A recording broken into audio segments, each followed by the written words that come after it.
혼기를 놓친 외동딸. 옛날 한 시골 부잣집에 매우 예쁜 외동딸이 있었습니다. 그런데 부잣집 주인 노인은 여러 총각들이 장가를 들겠다고 중매를 넣어왔지만 모두 마음에 들지 않는다고 거절하여 그 외동딸은 그만 혼기를 놓치고 말았습니다. 부잣집 노인은 딸의 혼기가 늦어지는 것도 상관치 않고 끝까지 머리 좋은 사윗감을 구하겠다고 고집하였지요. 그래서 노인은 몰래 노목이란 나무로 55말들이 큰 궤를 만들어서 마당 가운데 놓고선 사람들에게 널리 선언을 하였지요. 세상 총각 중에 누구든 이 궤를 겉으로 보기만 하고 무슨 나무로 만들어진 것이며 또 곡식이 얼마나 들어가겠는지를 알아맞히면 다른 것은 묻지도 않고 사위로 삼겠다.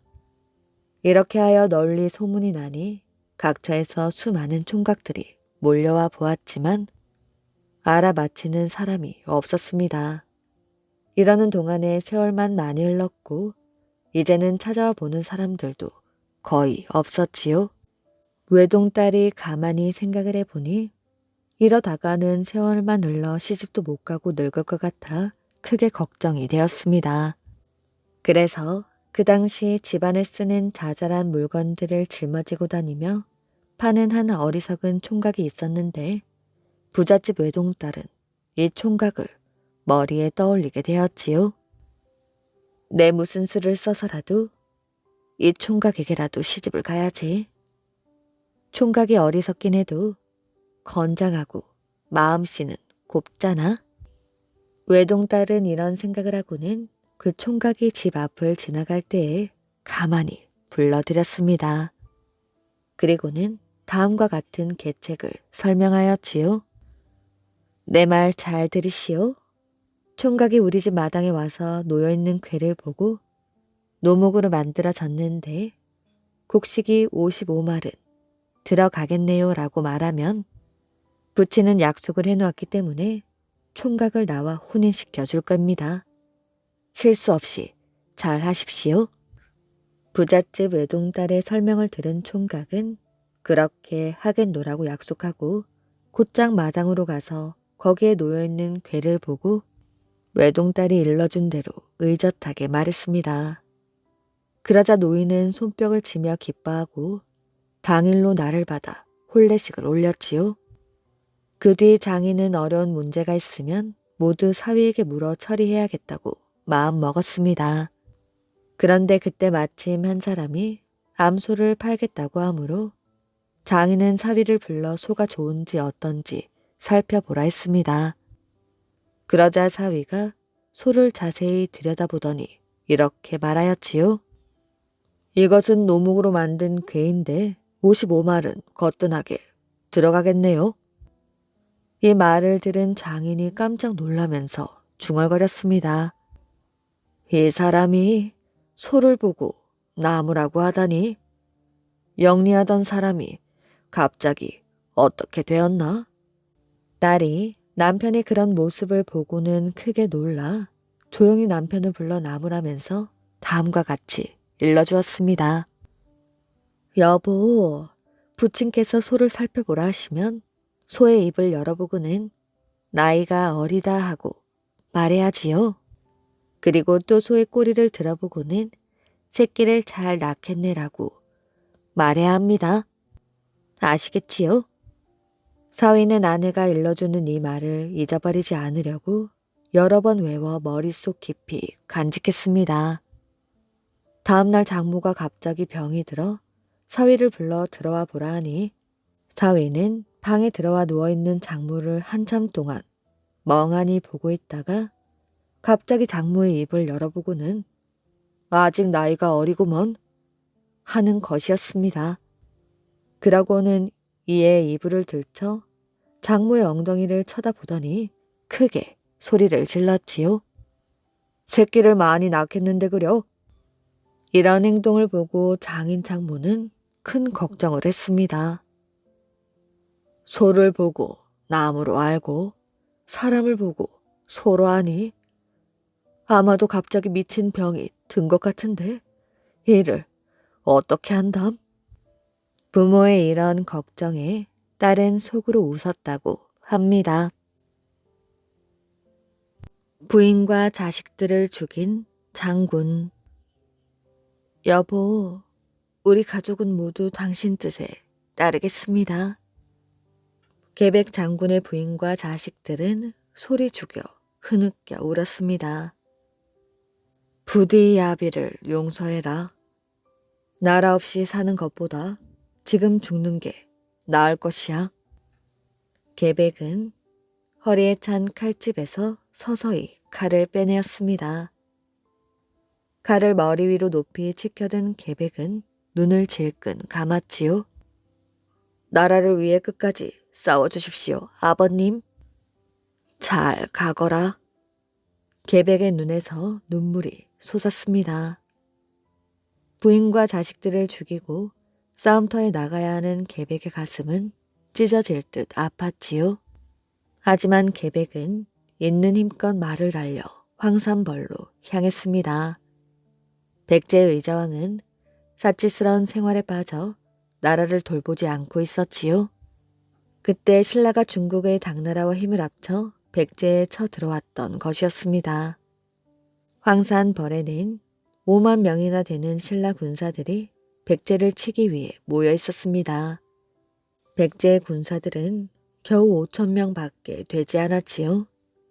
이렇게 적은 수의 군사로서는 백제가 싸움에서 지게 될 것이 너무나 분명한 일이었지요.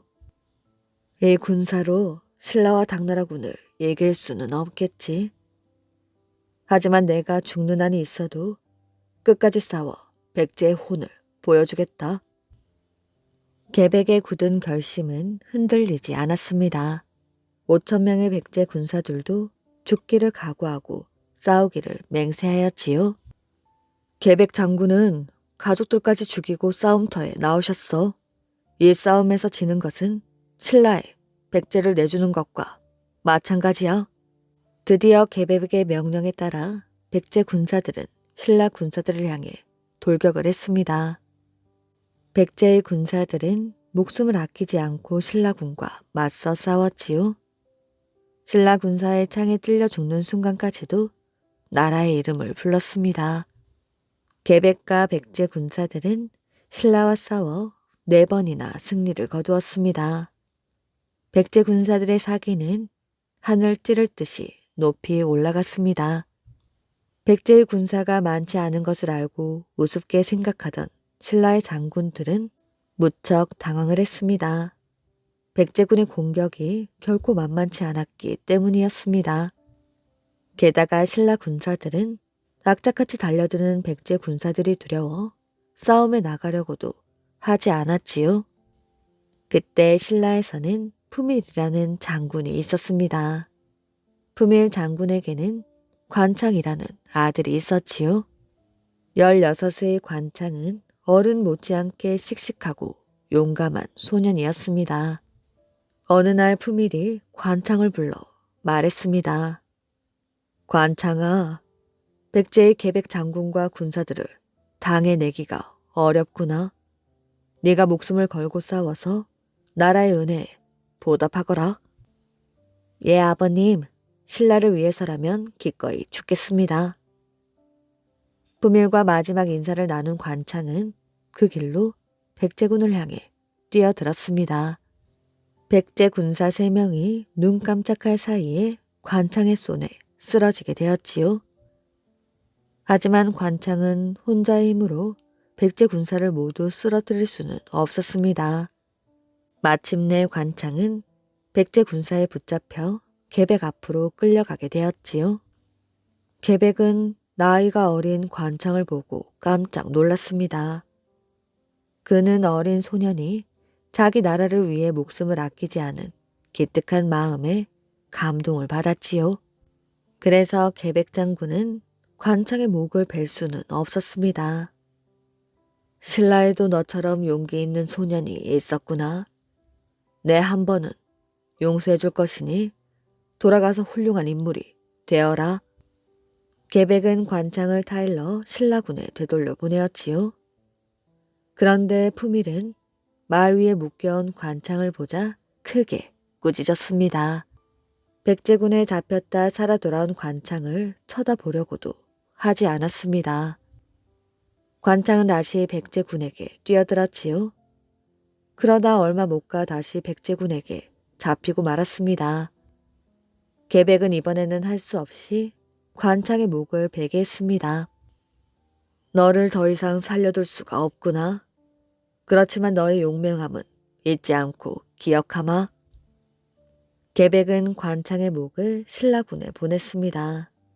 그러자 관창의 용기에 힘을 얻은 신라군이 백제군을 향해 총 공격을 해왔지요. 관창의 원수를 갚도록 하자. 신라군이 몰려오자 계백도 공격 명령을 했습니다. 이 싸움은 이틀 동안 계속되었지요. 백제군과 신라군 모두 죽을 힘을 다해 싸웠습니다. 양쪽 모두 많은 군사들이 죽어나갔습니다.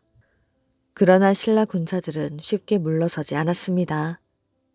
그러는 사이 백제의 군사들은 10배나 되는 신라의 군사들의 손에 차례차례 쓰러져만 갔습니다.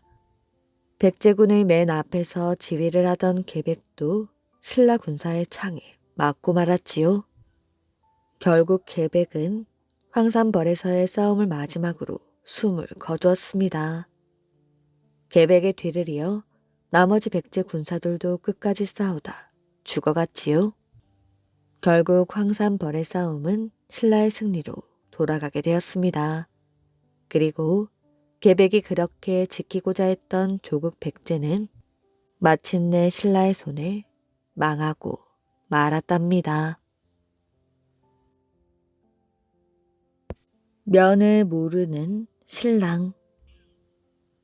옛날에 아주 어리석은 총각이 살고 있었는데 음식은 무엇이든 잘 먹었습니다.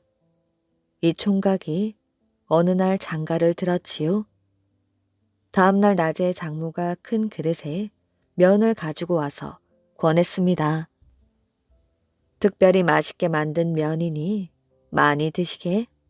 신랑은 면이란 말을 이때 처음 들으니 평소 집에서는 국수란 말만 썼고 면이란 말은 쓰지 않아 들어보지 못했습니다. 그래서 이것이 어떤 음식인지 몰라 당황해하다가 먹어보지 않고 그냥 젓가락을 놓고 말았지요. 그리고 늦은 밤 신랑은 낮에 장모가 가지고 온 면이라는 음식이 무엇인지 물어보았지요. 그랬더니 신부가 깔깔 웃으며 이렇게 대답했습니다. 서방님도 국수를 모르십니까? 어느 집에서나 흔히 먹는 국수가 바로 면이랍니다. 이 말을 들은 신랑은 그 맛있는 국수를 낮에 먹지 못하고 내보낸 것이 한스럽고 원통했습니다. 그걸 몰랐구려. 그런데 혹시 낮에 나왔던 그 국수가 지금까지 남아있겠소? 신랑이 새삼 국수 생각이 나서 잠이 오지 않을 것 같아 이렇게 물으니 신부가 웃으며 자세하게 설명해 주었습니다.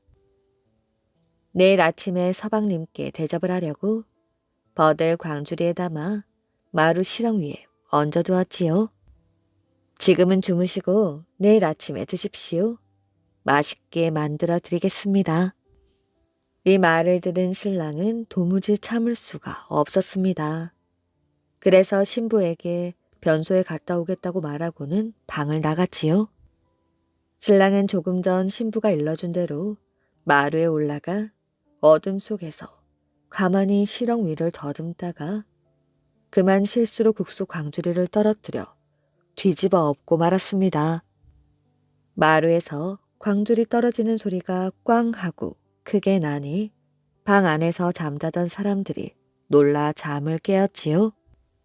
이때 신랑은 당황하여 쭈그리고 앉아서 손으로 국수를 쓸어 광주리에 담으면서 또 한편으로는 국수를 집어 입으로 몰아넣고 있었습니다. 이런 소란에 장인이 먼저 나와서 보니 어떤 사람이 마루에 있기에 도둑이 들었다고 생각을 하고는 이리저리 소리를 질러대었지요. 도둑이 들었구먼. 어서 빨리 등불을 가져오거라. 이러면서도 장인은 겁이 나서 마루로 선뜻 올라서지 못하고 뜰에서 왔다 갔다 하며 허둥대기만 했습니다. 신부가 나와 생각을 해보니 아무래도 자기 신랑인 것 같았지요. 그래서 등불을 켜는 척을 하면서 일부러 머뭇거려 시간을 지체하고는 신랑이 있는 쪽을 보이지 않게 가리며 빨리 피하게 했습니다.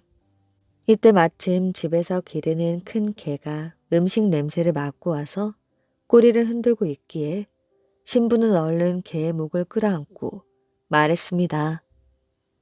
너였구나. 이제 보니 도둑이 아니고 개였습니다. 그제서야 등불에 심지를 돋워 불을 밝혔지요. 그러나 딸의 말을 들은 부치는 아니라고 하면서 강하게 부인했습니다. 내가 보았는데 분명 개가 아니고 사람이었어. 아무리 어둡기로써니 내가 개와 사람을 구별 못하였을까? 도둑이 확실하다고. 이렇게 소동이 벌어지니 마구간으로 피해 있던 신랑이 듣고는 하도 우스워 참지 못하고 그만 킥킥하며 웃는 소리를 내고 말았습니다. 이에 신부가 크게 웃음을 터뜨리며 말하였지요. 보세요, 아버지. 마구간에 있는 소도 웃고 있지 않나요? 사람이 아니고 개였어요. 딸의 말을 들은 부치는 비로소 상황을 눈치채고는 그렇구나 얘야. 네 말이 맞구나. 소동을 벌이니 소도 우습게 느껴졌나 보군. 이렇게 말하며 큰 기침을 하고 사랑 방으로 들어갔지요. 다시 방으로 들어온 신랑과 신부는 서로를 보고 웃으며 즐거운 시간을 보냈다고 합니다.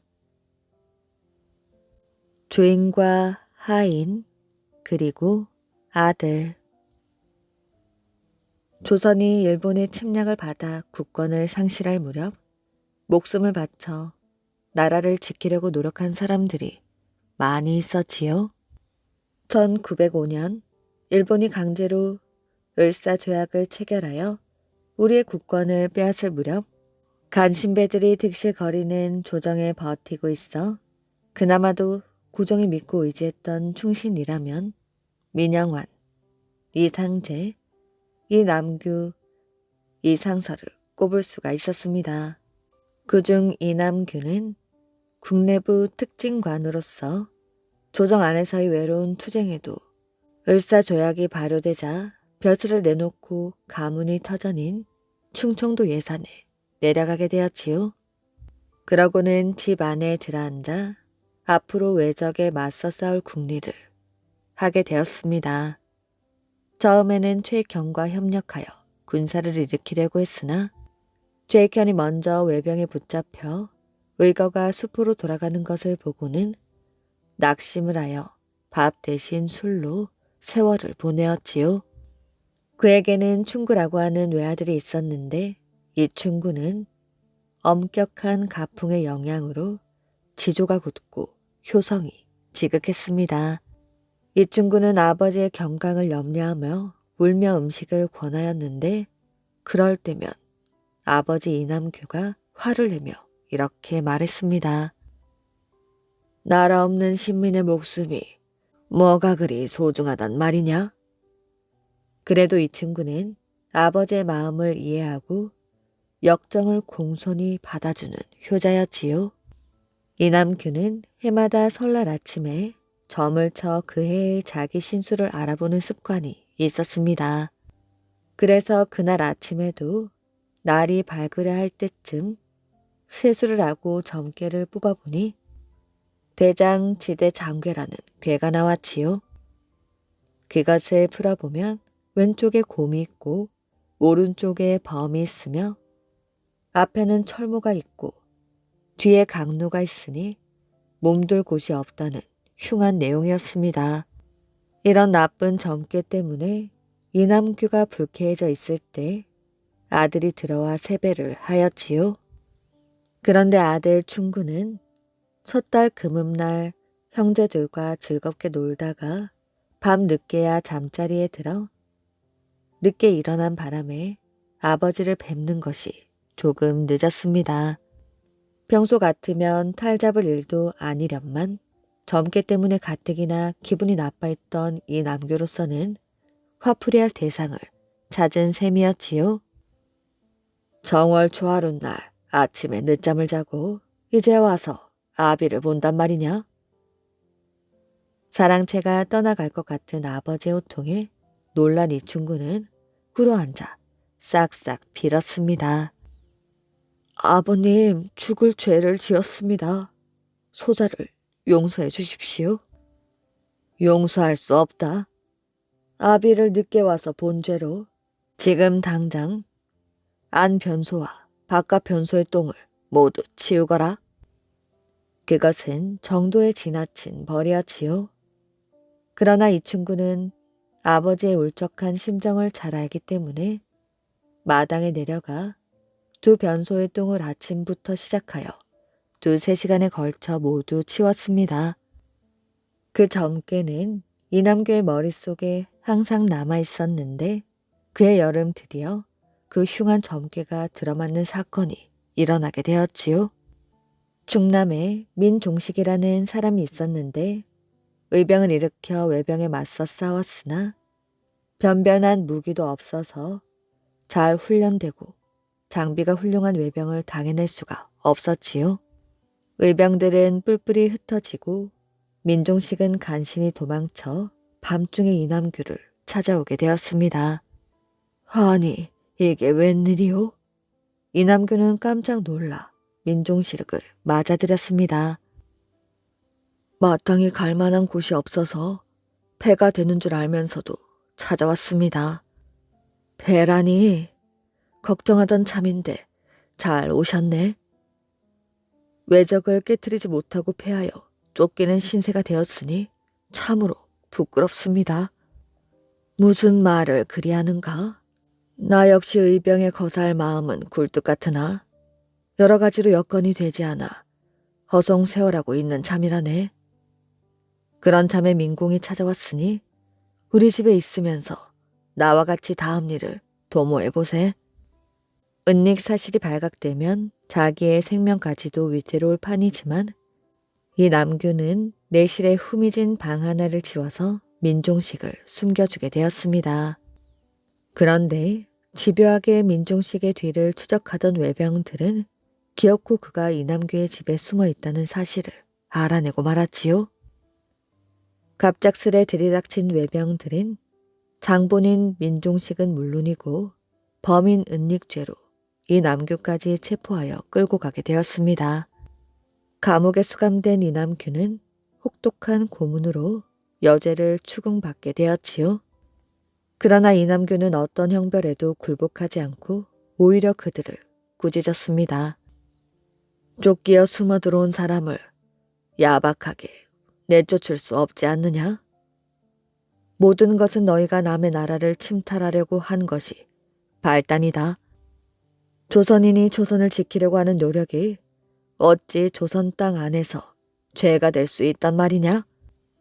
화가 난 외병이 이리 치고 저리 튀는 바람에 이남규는 입이 찢어지고 턱뼈가 부러져 말을 제대로 할 수 없는 지경이 되고 말았습니다.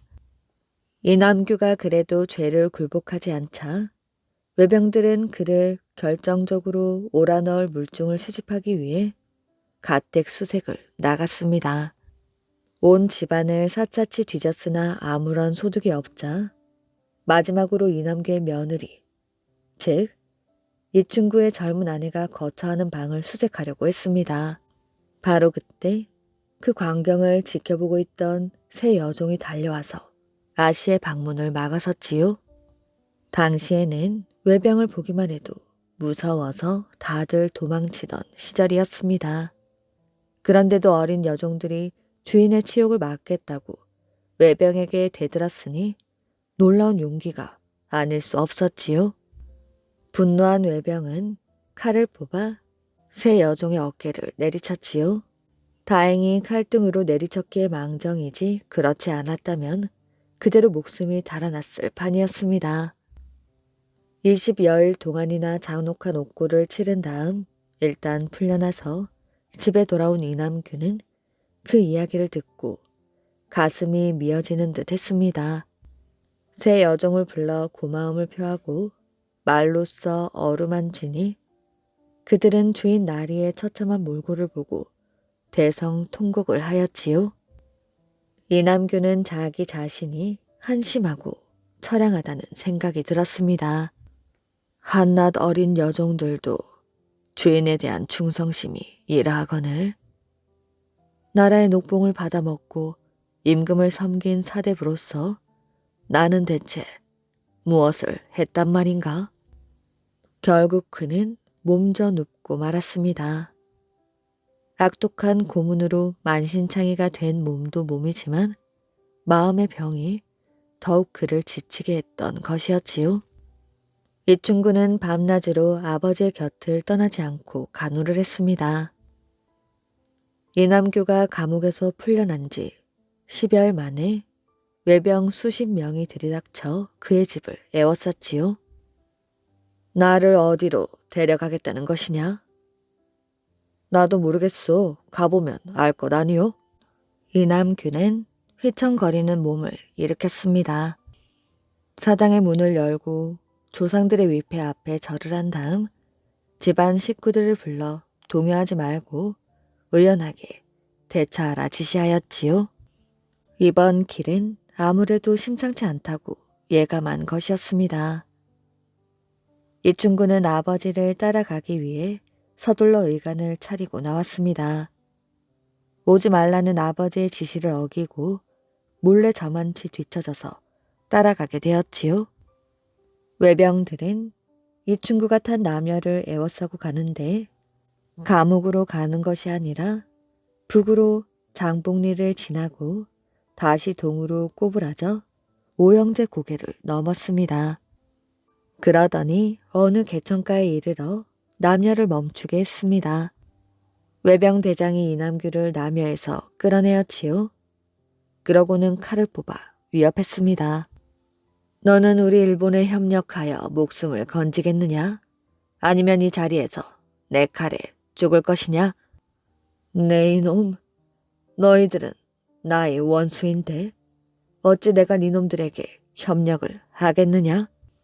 내 죽어서도 너희 나라를 망하게 하고 말 것이야? 외병 대장은 칼을 치켜들어 그대로 이남규 어깨를 내리쳤습니다. 피가 분수처럼 솟구치며 이남규가 쓰러지고 말았지요. 그 광경을 본 이충구가 한 다름에 달려와 피 범벅이 된 아버지를 얼싸안았습니다. 외병 대장은 통곡하는 이충구도 칼로 내리치게 되었지요. 네 이놈! 바로 그때 갑자기 병력 같은 호통 소리와 함께 외병 대장에게 달려드는 사람이 있었습니다. 남녀를 메고 갔던 하인 중에 하나였지요. 자기 주인들의 참변을 보고 의분을 참지 못한 것이었습니다. 그러나 그는 외병 대장의 옷자락에 손도 닿기도 전에 칼을 맞고 쓰러지게 되었습니다. 그리하여 세 사람이 흘린 피로 개천 바닥이 흥건하게 젖게 되었지요. 인근은 물론이고 각지에서 그 소식을 들은 사람들마다 눈물을 뿌리고 탄식하여 마지 않았으며 순국한 주인과 그 주인을 위하다가 순사한 하인, 아버지를 위하다가 순효한 세 사람을 기려 충효 삼절이라 했습니다. 그 후 이남규의 후손들은 해마다 대청에서 할아버지와 아버지의 제사를 모시는 한편 사랑방에서는 하인의 제사를 지내어 그 의로운 원혼에게 고마움을 표했습니다. 은혜 갚은 개미. 옛날 어느 마을에 동소지란 사람이 살고 있었습니다. 어느 날 동소지는 집을 나와 나루터로 갔습니다. 그는 강을 건너려고 나룻배에 올라탔지요. 배 안에는 여러 사람이 타고 있었습니다. 사공은 능숙한 솜씨로 배를 저었지요. 배는 사공이 부리는 대로 강한 가운데로 천천히 나아갔습니다. 배 안에 앉아있던 동소진은 눈을 크게 떴습니다. 갈대 잎에부터 강물 위를 떠다니는 개미 한 마리를 본 것이었지요. 개미는 매우 위태로워 보였습니다. 강물에 빠질까 갈대 위를 오락가락 하고 있었지요. 동소진은 개미가 불쌍했습니다. 그래서 갈대 잎을 건져내어 개미를 구해주었지요. 그때 옆에 있는 사람이 얼굴을 찡그리며 말했습니다. 이봐요. 개미를 배에 실으면 어찌합니까? 사람을 잘 물고 독이 있는 벌레인 개미는 밟아 죽여야지요. 그러나 동소진은 개미를 죽게 내버려 두지 않았습니다. 개미가 붙어있는 갈대잎을 새끼 둘러 묶어 배에 매단 뒤 강물에 띄워주었습니다. 그러자 갈대잎은 강물에 휩쓸려 가지 않고 강가에 안전하게 닿았지요. 그리하여 개미는 위험에서 벗어날 수가 있었습니다. 그날 밤 동소진은 이상한 꿈을 꾸었습니다. 검정 옷을 입은 남자가 100여 명을 거느리고 나타나 그에게 인사를 하는 것이었지요. 저는 개미 나라를 다스리는 왕입니다. 강물에 빠져 하마터면 목숨을 잃을 뻔한 저를 구해주셔서 정말 고맙습니다. 앞으로 어려운 일이 생기셨을 때 저에게 알려주시면 언제든지 도와드리겠습니다. 동소진은 이상한 꿈이라고 생각하고 곧 이 일을 잊어버렸지요. 그리고는 별 다른 일 없이 10여 년이 지났습니다. 하지만 그에게도 어려운 일이 생겼지요. 그가 사는 고을의 도둑대가 들킬차 관가에서는 이들을 잡으러 나섰습니다. 그런데 난데없이 동소지가 도둑대의 우두머리로 몰려 감옥에 갇힌 것이었습니다. 이때 동소지는 불현듯 10여 년 전의 일이 생각나게 되었지요. 그래서 그는 감옥에 갇힌 사람들에게 자신의 사연을 들려주고는 이렇게 물었습니다. 개미 나라왕이 내게 어려운 일이 생기면 자기에게 알려달라 했습니다. 어떤 방법으로 알려야 할까요? 그 자리에 있던 한 사람이 말했습니다. 이 감옥에도 개미들이 있잖아요. 두세 마리 잡아 손바닥에 올려놓고 당신의 사정을 말하십시오. 그 방법이 좋겠군요. 동소진은 고개를 끄덕이고 알려준 대로 했습니다. 그랬더니 그날 밤 꿈에 검정 옷을 입은 남자가 나타나서 동소지에게 말했습니다. 지금 바로 여양산으로 도망치십시오. 산속에 숨어 있으면 머지않아 사면령이 내려질 것입니다. 동소진은 깜짝 놀라 눈을 떴습니다. 그의 형틀과 감옥문을 간밤에 개미들이 모두 갉아놓았지요. 그래서 동소진은 무사히 감옥에서 빠져나와 여항산으로 숨을 수가 있었습니다. 그는 얼마 뒤 자유의 몸이 되었습니다. 개미 왕의 말대로 사면령이 내려졌기 때문이었다고 합니다. 뾰족한 송곳니를 가진 임금. 옛날 어느 왕국에 송곳니 임금이 살고 있었습니다. 송곳니 임금은 이름 그대로 뾰족한 송곳니를 가지고 있었습니다. 그런데 이 송곳니 임금은 성질이 어찌나 고약하고 난폭한지 백성들은 늘 불안에 떨며 살고 있었지요. 송곳니 임금은 조금만 마음에 들지 않아도 감옥에 넣으라며 명령하기 일쑤였고 걸핏하면 죄 없는 백성들을 잡아 괴롭히곤 했습니다. 난폭한 송곳니 임금은 시금치를 가장 좋아하였지요. 한 끼라도 시금치를 먹지 않으면 불같은 성질이 더더욱 괴팍해질 정도였습니다. 그러던 어느 날 시금치를 먹던 임금이 갑자기 요리사를 찾았지요. 요리사는 하얗게 질린 얼굴로 불려가게 되었습니다. 그런데 뜻밖에도 너무 맛있어서 불렀다는 것이었습니다. 이 시금치 요리에 무슨 양념을 쓴 것이냐? 요리사는 벌벌 떨며 솔직하게 대답했습니다. 특별한 양념을 쓰지 않았습니다.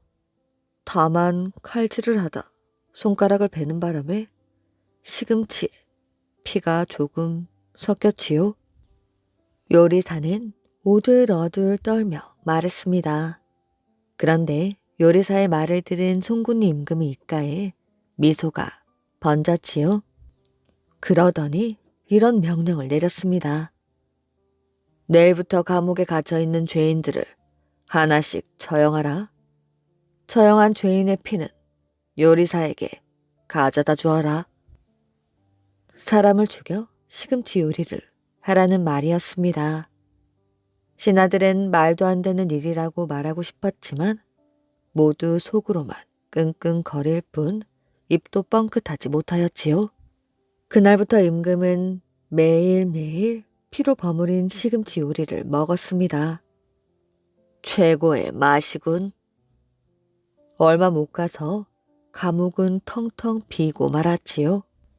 그러자 임금은 터무니없는 명령을 내렸습니다. 누구든 죽이어 맛있는 시금치 요리를 대령하라. 송곳니 임금은 날이 갈수록 난폭해져 갔습니다.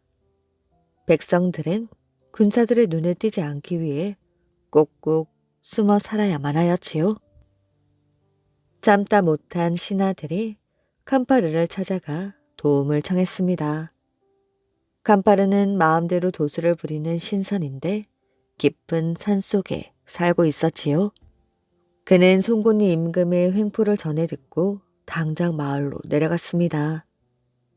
그러고는 동네방네 임금의 흉을 보고 다니며 백성들을 부추겼지요. 송곳니 임금을 그대로 두어서는 안 됩니다. 우리가 힘을 합쳐 몰아내야 합니다. 그 일은 금세 임금의 귀에 들어갔지요. 그 고얀 놈을 냉큼 잡아들이거라. 임금은 난리를 쳤습니다. 결국 캄파르는 밧줄에 꽁꽁 묶인 채 송곳니 임금 앞으로 끌려갔지요. 하지만 조금도 두려워하지 않았습니다. 그러자 임금은 더더욱 약이 올라 긴 칼을 빼어들었지요. 그런대로 캄파르는 겁을 먹기는커녕 오히려 웃으며 빈정거렸습니다. 이제 저의 피맛을 볼 차례입니까? 그런데 전하는 무고한 백성들을 죽이는 폭군인 줄로만 알았는데 이제 보니 비겁한 사람이로군요. 어찌 사내 대장부가 칼을 들고 밧줄에 꽁꽁 묶인 사람을 죽이려 하십니까? 제가 두려운 것이지요. 이놈이 감히 나를 놀려? 바짝 약이 오른 송곳니 임금은 캄파르의 밧줄을 풀어주었습니다. 불련한 캄파르는 재빨리 주문을 외워 집채만한 호랑이로 변하였지요. 거대한 호랑이 울음소리에 온 궁궐이 흔들흔들했습니다. 저 호랑이를 당장 잡거라. 송곳니 임금이 큰 소리로 명령을 했지만 군사들은 겁에 질려 뿔뿔이 흩어지게 되었습니다. 결국 궁궐 안에는 호랑이와 임금만 남게 되었지요. 호랑이는 날카로운 앞발을 치켜들고 뾰족한 이빨을 번뜩이며 으르렁 대었습니다. 성질이 고약한 송곳니 임금도 호랑이 앞에서는 꼼짝도 못한 채 걸음아 날 살려라 하고 냅다 주랭랑을 치고 말았지요. 그 후 아무도 송곳니 임금을 보지 못했다고 합니다. 도망친 산의 종. 옛날에 양반 가문인 송씨 가문이 있었는데 벼슬길이 끊어진 지 오래되어 거의 다 몰락해버려 과부와 그 아들 하나만 외롭고 가난하게 살고 있었습니다. 그 집에는 막동이라는 젊은 사내종이 집안일을 돌보며 바깥 주인이 할 일을 대신하고 있었지요. 그러던 어느 날 막둥이가 갑자기 달아나 버리자 과부 모자는 애석해하였지만 어디로 갔는지 알 길이 없었습니다. 그 뒤 3, 40년이 지났지요. 송시집 아들 송생은 어른이 되었지만 가난이 더욱 극심해져 혼자 임으로 살아갈 길이 없었습니다. 송생은 강원도 고을에 수령을 지내는 친지에게 가서 몸을 맡길 생각을 하였지요. 길을 나서 고성군에 이르렀는데 날은 저물고 객점은 멀었습니다. 주변 인가를 찾아서 산을 하나 넘었지요. 산 아래로 마을이 하나 있었습니다. 마을로 가서 물어보니 그 마을의 유지는 최승지라고 하였지요. 송생이 그 집에 가서 뵙기를 청하자 젊은 서생이 송생을 맞이하여 묵은 방을 정해주었습니다. 자리에 앉기도 전에 여종이 와서 최승지의 말을 전하였지요. 적적하여 근심을 풀 곳이 없던 참인데 손님을 모시고 말씀을 좀 나누었으면 합니다. 송생이 그 말에 응해 따라가니 한 노인이 있었습니다. 노인이 송생을 보고 인사를 하는데 태도가 몹시 단정하였지요. 재미나게 이야기를 나누다 보니 어느덧 밤이 깊었습니다. 최승지는 다른 사람을 모두 나가게 한 뒤 문을 꼭 걸어 잠그었지요. 그러고는 갓을 벗더니 송생 앞에 엎드려 절하고는 울며 죄를 빌었습니다. 송생은 무슨 영문인지 알 수 없어 깜짝 놀라 말하였지요. 영감께서 무슨 일로 이러시는 것입니까? 소인은 바로 서방님 댁의 종 막둥이입니다. 주인님의 두터운 은혜를 입었건만 몰래 도망친 것이 제가 범한 첫째 죄이지요. 주인 마님께서 혼자 되신 뒤로 저를 수족처럼 대우하셨거늘 훌륭한 뜻을 본받지 못하고 영영 떠나온 것이 둘째 죄입니다. 가짜 성씨를 만들어 세상을 속이고 분수에 맞지 않게 벼슬을 얻은 것이 셋째 죄이지요. 부귀영화를 누리게 된 뒤에도 주인 댁에 소식을 전하지 않은 것이 넷째 죄입니다. 이런 죄를 범하고 제가 어찌 세상에 나설 수 있겠습니까? 송생이 송구하여 몸둘 바를 몰라 하자 최승지가 다시 말하였지요. 주인과 종의 의리는 부자간이나 조금도 차이가 없습니다. 지금 목숨을 끊어 이 한스러운 마음을 갚고 싶습니다. 설사 영감의 말씀이 맞다 한들 지금은 다 지나간 옛일이 아닙니까? 하필 그 문제를 다시 끄집어내어 주인과 손님을 모두 곤란하게 하실 거야 없지 않습니까? 편안히 앉아서 이야기나 나누었으면 좋겠습니다. 최승지는 송씨 가문의 집안 안부를 물었지요. 옛 일을 이야기하노라니 감회가 새로워 함께 기뻐하기도 하고 한숨을 쉬기도 했습니다. 송생이 말하였지요. 영감이 어려서부터 참으로 대단한 궁량을 가지긴 했소만 그렇다 해도 어쩔 수 없는 필부에 불과한데 어떻게 집안을 이처럼 일으키셨소? 참으로 사연이 깁니다. 당시 저는 포부가 크고 대담하여 종 노릇을 하며 늙지는 않겠다고 맹세하였지요. 그래서 최씨 가문에서도 매우 높은 집안 가운데 후손이 끊긴 곳을 골라 그 후손 행세를 하기로 했습니다.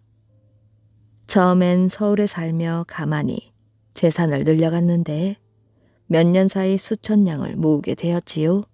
그런 뒤 경기도 포천으로 옮겨 두문불출 독서하며 몸가짐을 삼가니 마을에서는 사대부의 행실을 가졌다고 칭송하더군요. 또한 재산을 흩어 가난한 백성들의 환심을 사고 후하게 베풀어 부호들의 입을 막았습니다. 또 4, 5년 뒤에는 철원으로 옮겨 이전처럼 몸가짐을 하니 철원 사람들도 그 고을의 양반으로 대우해 주었지요. 그제야 어느 무관의 딸을 아내로 맞았는데 남들에게는 재혼인 것처럼 속였습니다. 아들, 딸을 낳고 잘 살았지만 혹여 일이 발각될까 걱정해 또다시 회양으로 이사를 했습니다. 그러다 보니 제가 대단한 가문으로 떠받들리게 되었지요. 소인은 과거 시험에 합격하여 승문원에 소속되었다가 통례가 되어 통정대부에 오른 뒤 동부 승지를 지내기에 이르렀습니다. 그러던 어느 날 문득 절제하기 어려운 것이 사람의 욕심이라는 생각이 들었지요. 그래서 벼슬에서 물러나기로 결심했습니다. 오나 미녀가 모두 훌륭한 집안과 결혼하였는데 저희 집 주변의 집들이 모두 사돈댁이지요. 큰아들은 문과에 급제하여 지금은 현감으로 있고 둘째는 관찰사가 추천하여 능참봉 벼슬을 받았지만 응하지 않았습니다. 그 다음 아이는 성균관에 입학하였지요. 소인의 나이 70이 넘었고 자손이 집에 가득하며 해마다 1만 섬의 곡식을 걷어들이고 날마다 1,000전의 돈을 쓰고 지냅니다. 다만 주인의 은혜에 보답하지 못했다는 생각이 자나깨나 가슴 속에 맺혀 있었지요.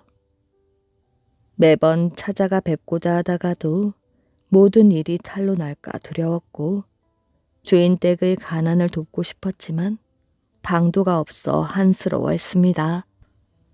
지금 하늘이 기회를 주시어 서방님께서 저희 집에 오셨으니 소인은 죽어도 눈을 감을 수 있겠습니다. 보통 길손이 갑자기 정성스런 대접을 받으면 이웃들이 의심할 수 있으니 낮에는 인척간으로 행세하여 저희 문벌을 빛내주시고 밤에는 주인과 종의 관계를 분명히 하여 명분을 바로잡기를 감히 청하옵니다. 그렇게 해주시겠습니까? 송생은 허락하였지요. 이야기를 마치니 날이 벌써 훤해졌습니다. 자제들과 문화생들이 잇따라 와서 인사를 하자 최승지가 말하였지요. 어젯밤 신기한 일이 있었단다. 몹시 졸음이 오기에 송생에게 집안 이야기를 해보게 했더니 송생이 바로 내 육촌 형제의 아들이더라.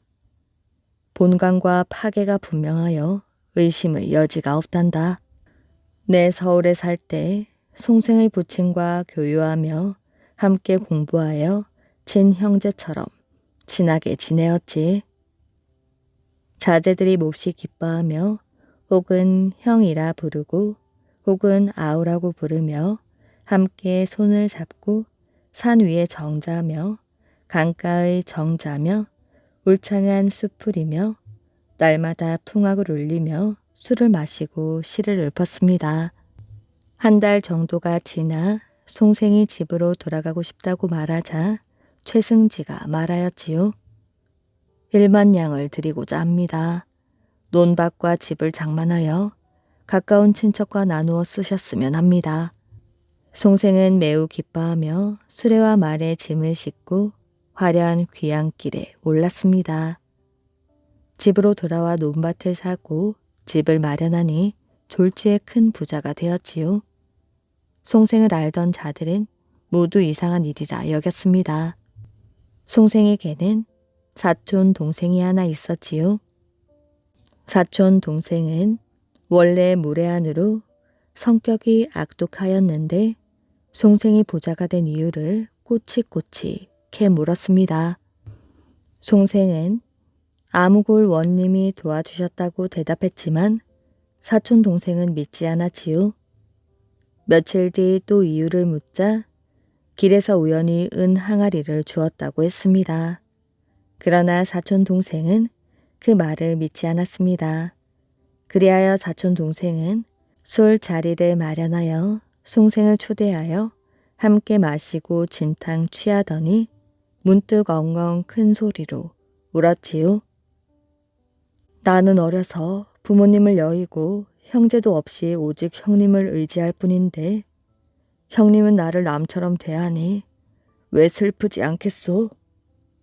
속마음을 통하지 않으니 어찌 박대가 아니오. 재산이 생긴 이유를 끝내 고지 말하려 들지 않는 이유가 무엇입니까? 내가 재산이 생긴 이유를 말 안 해주어서 원한이 생긴 게로구나. 사실대로 말해주마. 송생이 그간의 사정을 자세히 말해주자 무례한 사촌 동생은 몹시 성을 내며 말했습니다. 형님은 수치심을 품은 채 부끄러운 마음을 눌러 도망간 노비에게 많은 뇌물을 받은 다음 형이니 아저씨이니 부르며 강상을 어지럽혔으니 이 어찌 대단한 수치가 아니오. 내 당장 고성으로 가서 이 종놈의 패악한 모습을 폭로하고야 말겠소. 그러더니 신발을 신고 냅다 달려 곧장 동대문 밖으로 나갔습니다. 송생은 두려운 마음이 들어 걸음 빠른 자를 하나 급히 고용하여 최승지에게 편지를 전하게 하였지요. 편지에는 사촌 동생이 고성으로 가게 된 사정을 자세히 적어놓고 자신이 실언한 탓에 이런 일이 벌어졌다는 내용도 적었습니다. 심부름꾼이 아주 빠르게 길을 가서 고성에 도착하였지요. 그때 최승재는 여러 손님들과 술을 마시며 바둑을 두고 있었습니다. 최승진은 편지를 받아 들더니 두려워하는 기색 없이 껄껄 웃으며 일어나 말하였지요. 소시적에 작은 재주를 익혔던 일이 후회스럽구나. 손님들이 무슨 말이냐고 묻자 최승지가 말하였지요. 일전에 송씨 조카가 왔을 때 이야기를 나누다 의술이 화제가 되었지요. 그래서 내가 침술에 능하다고 자랑을 했더니 조카가 몹시 기뻐하며 자기 동생이 광증을 앓고 있는데 이리로 보내 치료를 받게 하고 싶다고 했소. 나는 그저 농담으로 생각했는데 지금 정말 그 동생을 보냈다고 하는구려. 오늘 내일 사이에 이리로 올 터이니 그대들은 집으로 돌아가 숨을 죽이고 문을 꼭 걸어 잠그고들 계시오. 미치광이가 제 멋대로 날뛰지 못하게 말이오. 손님들은 매우 두려워하며 흩어져 각자의 집으로 돌아갔습니다. 온 마을의 사람 자치가 끊어졌는데 마을 사람들은 서로 미치광이가 온답니다 라고들 말했습니다. 얼마 뒤 무례하니 불같은 기세로 고래고래 고함을 지르며 나타났지요.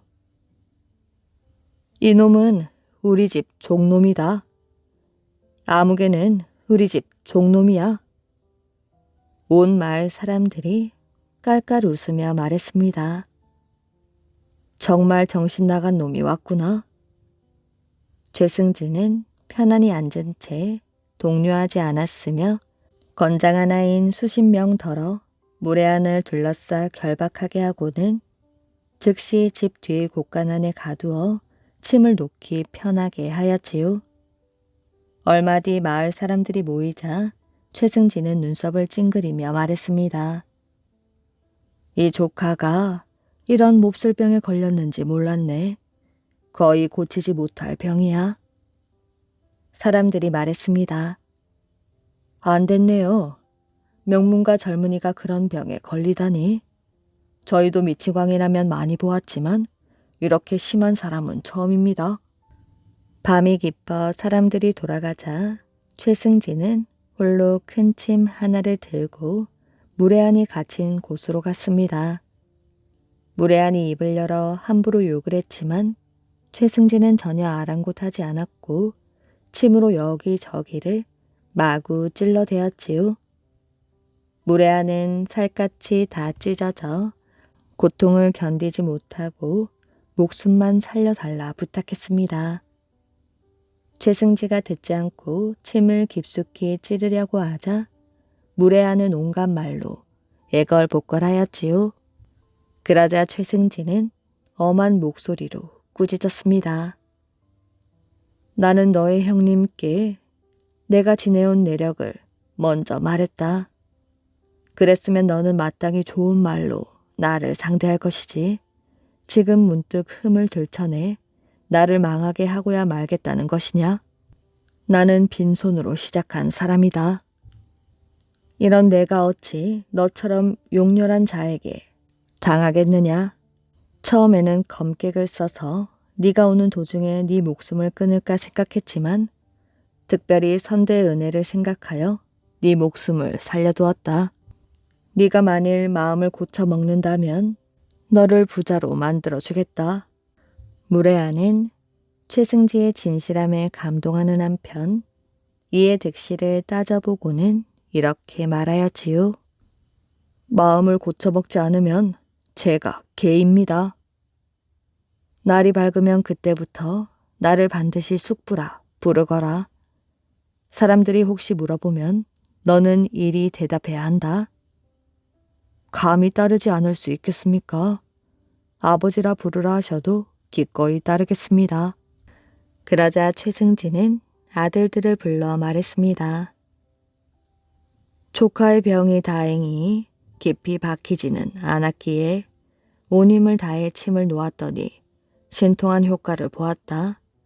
기름진 음식을 잘 차려서 허한 기력을 보충해 주거라. 다음날 아침 최승지는 자제들과 하인을 거느리고 무례한을 만났습니다. 무례한은 너무나 기뻐 절을 하며 말하였지요. 숙부께서 치료하신 뒤에 정신이 맑아지고 병의 뿌리가 싹 뽑혔습니다. 조용한 방에서 편안히 누워 며칠 몸조리를 했으면 합니다. 최승지는 눈물을 흘리며 말하였지요. 하늘이 송씨 가문을 망하게 하지 않으려나 보다. 그러고는 새 옷을 입혀 사랑채로 데리고 나가 극진히 위로하며 대접하였지요. 얼마 뒤 마을 사람들이 모이자 최승지는 무례한더러 일일이 인사를 하게 했습니다. 무례한은 공손히 몸을 굽혀 분부에 따르고는 이렇게 말하였지요. 어제 광증이 심하게 일어나 인사불성이었는데 여러 사람들에게 몹쓸 행동을 하지 않았는지 모르겠습니다. 그 뒤로 무례한은 매우 공손하게 예의를 갖추며 한가로이 대여섯 달을 머물러 지내다가 돈 3,000냥을 받아 돌아왔습니다. 그는 평생 감사하는 마음을 가져서 감히 이 일을 발설하지 않았다고 합니다. 이야기 재미있게 잘 들으셨나요? 오늘의 이야기는 여기까지입니다. 오늘도 이야기를 들어주셔서 정말 감사합니다. 오늘도 편안한 밤 되시길 바랍니다.